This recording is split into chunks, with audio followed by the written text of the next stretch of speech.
I heard screams from the downstairs at our residence. Help! Daddy, help! My 3 children were screaming, help! Because I saw these men. I didn't know what these men were doing, but I saw that they were attacking my family. I'm fine. I said, what happened?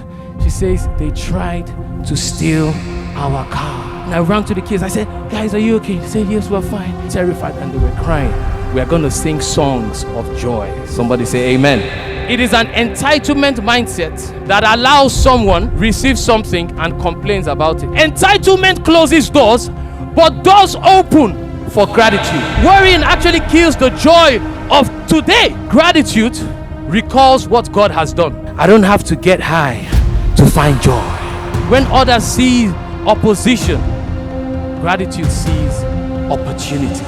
If your bestie buys a house and you only know about the house because they sent you an invite for the housewarming, that is not the bestie. Because the real bestie knew about the house even through the process. So if there's that relationship with God, then God is that first person that we're going to take our matter to. The Lord is my light and my salvation.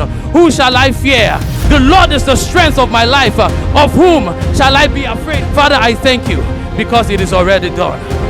Give God praise. Hallelujah. How many of us are grateful? You're just grateful to be here. Grateful to be alive. Grateful to be able to come to church and give God praise. Just wave your hands and say, Father, thank you. Thank you. Thank you. Amen. I have the privilege of bringing the word this afternoon. I thought somebody would celebrate. Amen. And I don't take this privilege for granted.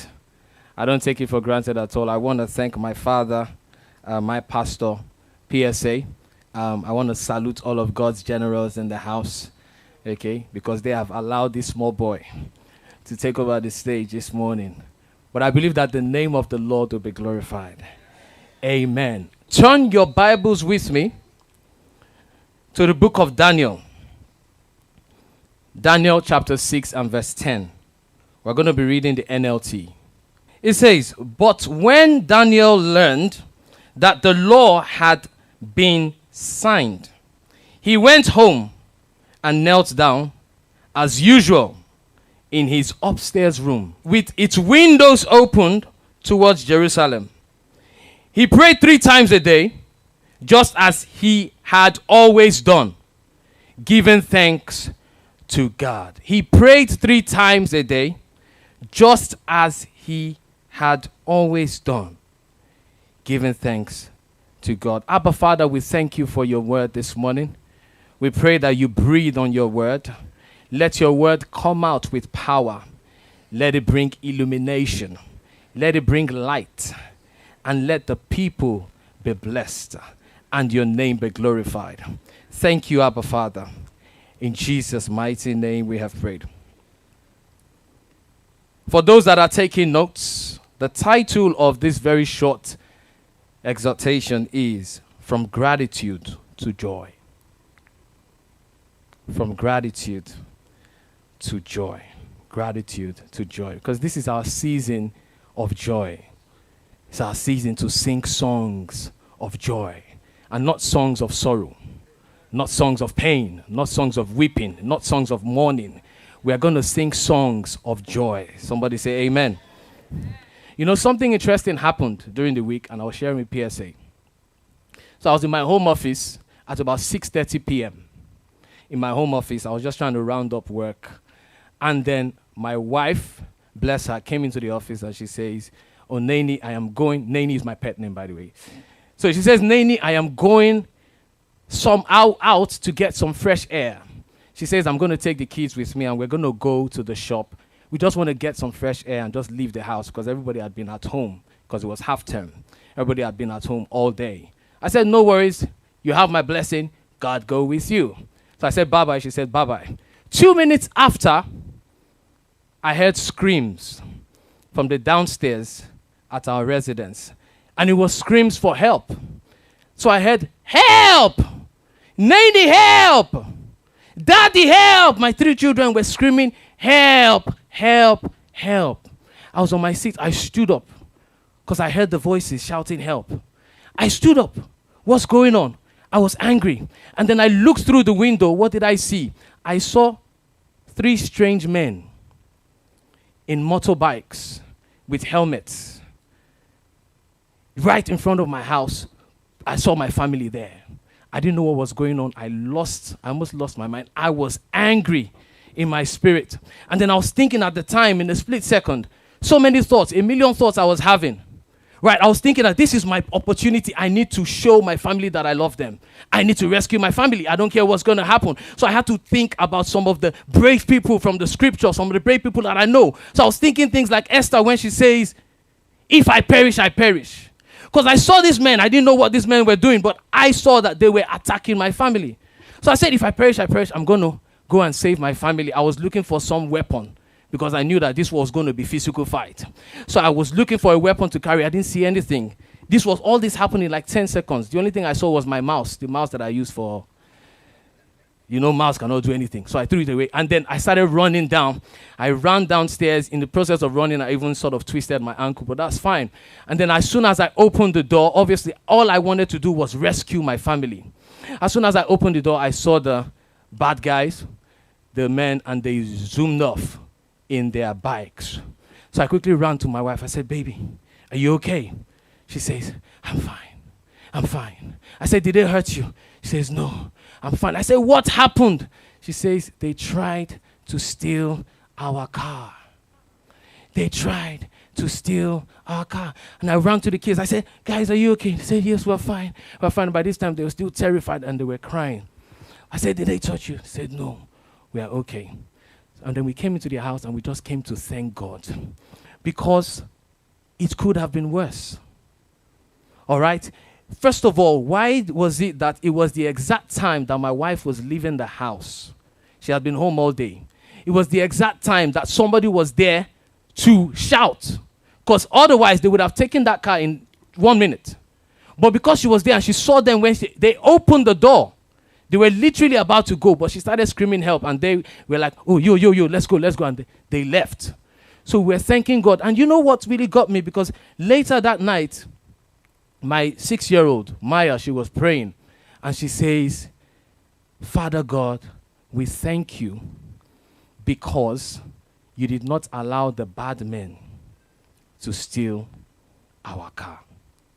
And I thought that was powerful, that she understood the power of thanksgiving. Somebody say gratitude to joy, and give God praise in the house, because we would have been singing another song. We would have been saying another testimony, but we are testifying of God's grace and of God's goodness.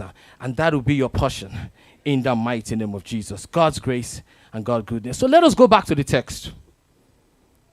Daniel 6 and 10. Okay? The first thing I want you to write, if you're taking notes, and I please want to ask you to take notes, okay? Because I received this message, and I just want to share it the same way I've received it, okay? So the first thing to write is gratitude has a relationship with God. Gratitude has a relationship with God. And I'm grateful for the oasis and the song that has been sung this morning. It's just to know you more and more. To know God starts from a relationship. But gratitude has a relationship with God. How do I know gratitude has a relationship? Gratitude has a relationship because Daniel heard some news. All right? Daniel heard that the king had made a decree. Daniel heard that the law had been signed. And the first thing that Daniel did was what? He went to his home. And he went to God in prayer. He did not go to the club. He did not go to the pub. Are you getting what I'm saying? He did not go to his bestie's house. He went to God because he has a relationship with God. He went to God in prayer, and the Bible records that he did what he always did. He prayed 3 times a day, even though he had just heard some news. So my question to you is, who do you go to first when you hear news? Whether it's good news or whether it's bad news. I don't know if you've seen when our sisters are sharing good news with their besties. She will call the bestie. They say, hey, girl. Have you seen it? Hey, girl. Then the other one on the other end will say, hey, boo. Guess what? I don't know why women are always asking guess what. My wife would text me. She would say, baby, guess what? I'm like, don't ask me guess what. My head is full. I have bills to pay. I'm not here to play any guessing game. But they'll say, guess what? And the other one will say, bust my head. And then she will now say, he just proposed. I am engaged. And then the bestie will now scream, ah! And then she too will now scream, ah! And then both of them will be screaming, wedding planning. Do you get what I mean? So, very quickly, eager to share the good news with the bestie. But have you gone first to God to say, I've just received this letter. I've just received this thank you. Do you get what I mean? So, and if it's the bad, not bad, but not so good news, right? Because there's a relationship, God is still the first person. And that's how I know, right? If your bestie buys a house and you only know about the house because they sent you an invite for the housewarming, that is not the bestie. Because the real bestie knew about the house even through the process. Are you getting what I'm saying? So if there's that relationship with God, then God is that first person that we're going to take our matter to. Are you getting? So that's what Daniel did. He went home and he went to pray. So gratitude has a relationship with God. Number 2, gratitude has a lifestyle of thanksgiving. A lifestyle of thanksgiving. The Bible records that Daniel prayed 3 times a day. So my question to you is, how many times do you pray? Is it once a week? Some people pray once a week in church. Once a week in church. And when we talk about prayer, thanksgiving is prayer. So the Bible records that Daniel did this as he has always done, giving thanks to his God, even though the news that he has just received was not good news. But he still went to say, God, this is what they have said. He opened the door. It was not like he was now trying to hide.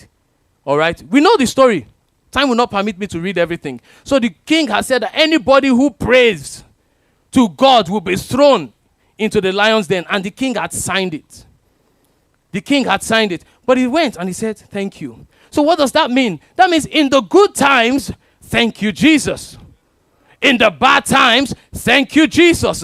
Job or no job, thank you, Jesus. Promotion or no promotion, thank you, Jesus. When you build a lifestyle of thanksgiving, that is his living. It was not a case of, oh, now I'm going to try. Or, oh, this is what they said we should do. It was a lifestyle, a habit. You cannot help a habit.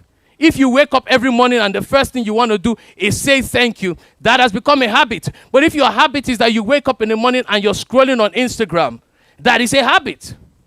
Do you get what I mean? So Daniel had a lifestyle of thanksgiving, and that's what gratitude does. Somebody say lifestyle of thanksgiving. Number 3, gratitude sees differently. Gratitude sees differently. So when others see pain, gratitude sees gain. Are you getting what I'm saying? Sees differently. When others see opposition, gratitude sees opportunity. Gratitude sees differently. Gratitude sees differently. Number 4, gratitude is content. Gratitude is content. I don't know if you've noticed that it is as a result of entitlement. It is an entitlement mindset that allows someone receive something and complains about it. You cannot appreciate what you feel entitled to. And that's why a lot of us find it difficult to actually say thank you to God, or attribute praises to God, or even give back to God. Because we believe it is by my blood, sweat, and tears. Excuse me, who owns the blood, sweat, and the blood in your vein? Who owns it? So the sweat, the water in your body, who owns it? So when you come to that realization that God is actually the owner and I'm just a steward over these things, it is easy to give back. So gratitude is content. I was speaking with a few friends a few weeks ago, and we were just having some food and some drinks, and my friend said he sends some money to a family member, a particular family member, every month. Send some money because this member is back home in Nigeria. He sends some money, I think maybe 100,000 naira. And then this person starts complaining and says, how can you send me 100,000? Isn't that entitlement? And you know, my friend said, listen, that was the last time he sent any money to that person. Last time. So what we're saying is that entitlement closes doors, but doors open for gratitude. Woo! Somebody say, doors open for gratitude. So that door was closed, but gratitude opens doors. Doors open for gratitude. I hope you wrote that down. I don't know. That's number what? 4 or 5. Okay. Number next. Gratitude does not worry. Gratitude does not worry. I don't know if you've imagined if Daniel was a warrior, what he would have been thinking about when he received the bad news that he was going to be thrown into the lion's den. If he was a warrior, he would have been saying something like, wow, so is this how I'm going to end up as Asun in the belly of Kinihu? Is this how I'm going to end up as Kebab in the belly of the lion? He will have been worried sick. But worry never solves any problem. Worry never solves any problem. And the issue with worrying is that worrying actually kills the joy of today. Because you worry about tomorrow and you cannot see what you have, the joy of today. And that's the issue. So that's why the devil brings worrying. The enemy wants to make you worry. Are you getting what I'm saying? But nothing good comes from the worrying. Nothing good. No wonder Daniel understood what Paul was saying when Paul said, be anxious for nothing. Be anxious for nothing. But in everything, through prayer and supplication, with what? Thanksgiving. There must be thanksgiving there. Are you getting what I'm saying? So, prayer, supplication, and thanksgiving. Make your request known unto God. There's no worry there. So gratitude does not worry. It does not worry. It doesn't worry. Daniel understood the assignment. And he says, I'm not going to worry. And the reason why Daniel did not worry, write this down, is that gratitude recalls what God has done. So gratitude recalls what God has done. Go and check the history. Go and check the history of Daniel. In chapter 2, you will see when he interpreted the king's dream. Isn't it? Because the king was going to kill Daniel and all the wise men. But God revealed that dream to Daniel. And Daniel was able to interpret the dream. So instead of a death sentence, what did Daniel get? Promotion. So, in chapter 3, we saw the story of Shadrach, Meshach, and Abednego. You know those were Daniel's besties. That's why I asked you earlier, who are your besties? Prayer. So Daniel's besties were thrown into fire. Isn't it? And we know what happened. Because they refused to bow. But they were rescued. So Daniel had seen all of these things. He had seen how God rescued them, how God saved them. In chapter 4, Daniel again was able to interpret another dream.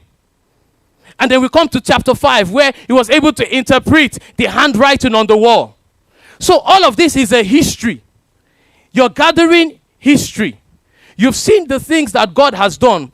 So when something is happening again, there's no need to worry because gratitude recalls what? What God has. Gratitude recalls what God has done. So Daniel is able to think that God that did this for me yesterday, come on, he will do it for me today. If he did it before, he will do it again. And this is our testimony because we know what God has done. We have the evidence. There's evidence if you look at it. And I bless God for the testimony of our sister talking about the market. And everybody knows about the market changes. But despite the market changes, God will still do what he wants to do. Are you getting what I'm saying? So in my office, they've made a lot of people redundant, and they're terminating contracts, and people are just really sad, you know. And sometimes when I want to think, when I'm starting to worry, I'm thinking, oh, what's going to happen? What's going to happen? My wife is very quick to remind me. She says, baby, God has never failed you. He was the one that did it 2 years ago. He did it last year. So you don't have to worry. So just last week, my manager called me to a meeting. And she says, how are you? I said, I'm fine. And then she says, how do you feel about an extension? That's what she says. How do you feel about an extension? This is an extension of a contract, right? And I looked at her and I said, oh, you know, I was very happy in my mind. But, you know, you have to form and package yourself. So I was just like, I don't mind. You know, we can talk about it.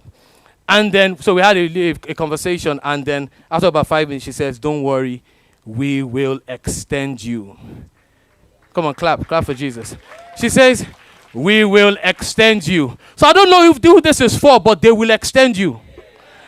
You know, they said every good thing has an end, but the good thing in your life is not going to end.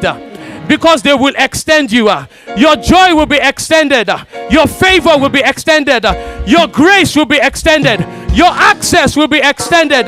They will extend you in the name of Jesus. If that's your word, say, I receive with thanksgiving. Say, I receive with thanksgiving. Gratitude recalls what God has done. And gratitude celebrates what God will do. That's what gratitude does. Gratitude does not worry. It recalls what God has done. Celebrates what God will do. Somebody say, glory to God. Gratitude wins battles. Gratitude wins battles. So Daniel heard the news of the king's decree. And where did he go? He went on his knees. That's where we fight battles. On our knees. And that's where we win battles. That's what gratitude does. Humility. He went. It's a lifestyle. He knows that as long as I'm in his presence, I'm fine. So gratitude wins battles. We know the story. Right? But let me quickly take us back a little bit. Let me take us back a little. If we go to Daniel 6, if we go to number 3, verse 3 of the same book of Daniel 6. It says, Daniel soon proved himself more capable than all the other administrators and officers. He proved himself. Because of Daniel's great ability, the king made plans to place him over the entire empire. When you read the book of Daniel, it was promotion after promotion. But what I've realized is that it was promotion because Daniel was good at what he does. Daniel proved himself. So perhaps the reason why you've not been promoted for the last 7 years is that you've not proven yourself. Could it be that the reason why there's been no promotion is not because your village people have been pursuing you? It's just because you have not proven yourself capable. Daniel, you can learn excellence from Daniel. And verse number 4, it says, then the other administrators and high officers began searching for a fault. They began plotting, searching for a fault. How are we going to bring this guy down? But you know who God has lifted up? Nobody can bring down. Come on now. And it says, they were searching for some fault of Daniel to see how he was handling the government affairs. But they couldn't find anything to criticize or condemn. Said because he was faithful. Somebody say faithful. He was always responsible and completely trustworthy. Oh, how I wish we had more Daniels in our government today. That means that Daniel was not embezzling money. Daniel was not stealing from the government. Daniel was not changing and falsifying documents. He was faithful. He was responsible. That's Daniel. But I'm going somewhere. As a result of this, these guys were plotting. So they were the ones that went to the king and said, issue a decree. That decree was because of one person. And that's what the enemy does. So when you're praying and you're saying new levels and new heights and praying for promotion, we need to be mindful and also careful. Be careful what you're praying for. Be careful what you pray for. Because as you rise up, there will be opposition. For every new level, there's a new devil. We know it. So be careful what you pray for. But we know that we don't need to fret. And we don't need to fear. Because greater is he that is in me than he that is in the world. The Lord is my light and my salvation. Who shall I fear? The Lord is the strength of my life. Of whom shall I be afraid? He said he has given me the power to tread upon serpents and scorpions, and nothing shall by any means hurt me. The Lord is my shepherd. There though I walk through the valley of the shadow of death, I shall fear no evil. So we're not afraid of what they can do because we know who is in us. We know who fights for us, the creator of the universe, the one who made the heaven and the earth. He owns everything. The Victor Ludorum. Never lost a battle. Never lost a game. That's the person I have and I carry on the inside of me. So there's no need to worry because gratitude does what? Wins battles. Somebody say wins battles. Gratitude finds joy. Number next. Gratitude finds joy. Gratitude finds joy. Gratitude finds joy. You see, when you read the scripture and you continue reading that same chapter, you realize that the king did not really want to send Daniel to that place because Daniel was his favorite. But they had to do it because he was forced to. They had twisted his arm. And then the Bible records that the king was worried all night. The king was worried. The Bible even says the king could not sleep. The king could not sleep. But what happened the next morning? The next morning, the king hurried to the lion's den where Daniel was kept. And he called out Daniel's name. He says, Daniel, are you there? Did your God, who you always pray to, did he rescue you? And Daniel responded and says, the God that I serve, the Lion of Judah, he shut the mouths of the other lions, and I am safe. And the Bible records that the king was overjoyed. Listen, I don't care what happened last night. I don't care what happened last year, because weeping may endure, but for a night. The failure may endure just for a night. That suffering, that pain may endure just for a night. The anxiety may endure just for a night. But in the morning, joy cometh. Somebody say, joy cometh. Joy cometh in the morning. Favor cometh in the morning. Your breakthrough cometh in the morning.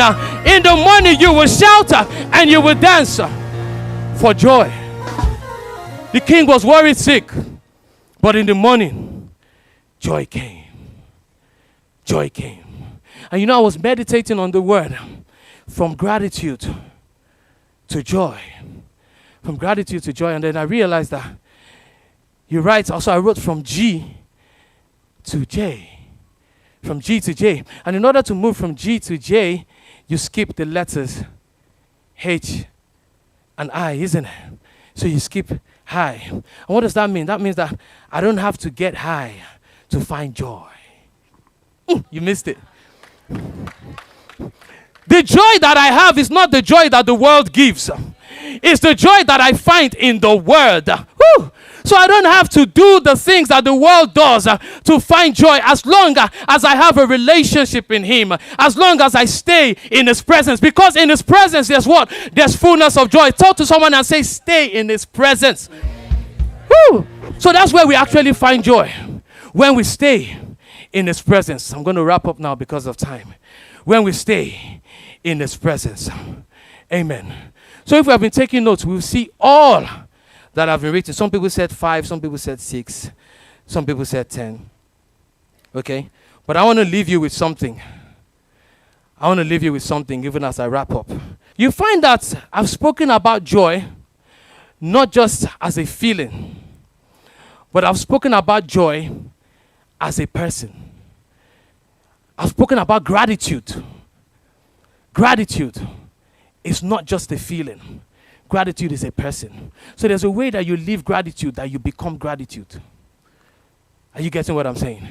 Cristiano Ronaldo plays football so well that he has become... You cannot talk about football and not mention Cristiano Ronaldo. You cannot talk about basketball and not mention Michael Jordan and not mention LeBron James. So gratitude is a person. So we're going to read these things. I'm going to read it out. It says gratitude has a relationship with God. Gratitude knows God. But instead of gratitude, I want you to put your name there. Are you getting what I'm saying? So you're going to put your name there, and that is your confession. Because as you confess it, you believe it. And as you believe, you become.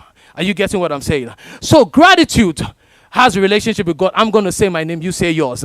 Ayo has a relationship with God. Ayo knows God. Ayo has a lifestyle of thanksgiving. Ayo sees differently. Ayo does not compare. Ayo is content. Ayo does not worry. Ayo recalls what God has done. Ayo celebrates what God will do. Ayo wins battles. Ayo finds joy, and joy finds Ayo. Ayo finds joy, and joy finds Ayo. Ayo finds joy, and joy finds Ayo. Come on, just bow your hands and just say, Abba Father, I thank you. Begin to thank him for his word. Thank him for the word that has come out this morning. I want you to think about that difficult situation. And even as we have learned today, celebrate what God will do. Even in your heart, just begin to say, Father, I thank you because it is already done. Father, I thank you because it is already done. Father, I thank you because it is already done. Give God praise. Hallelujah.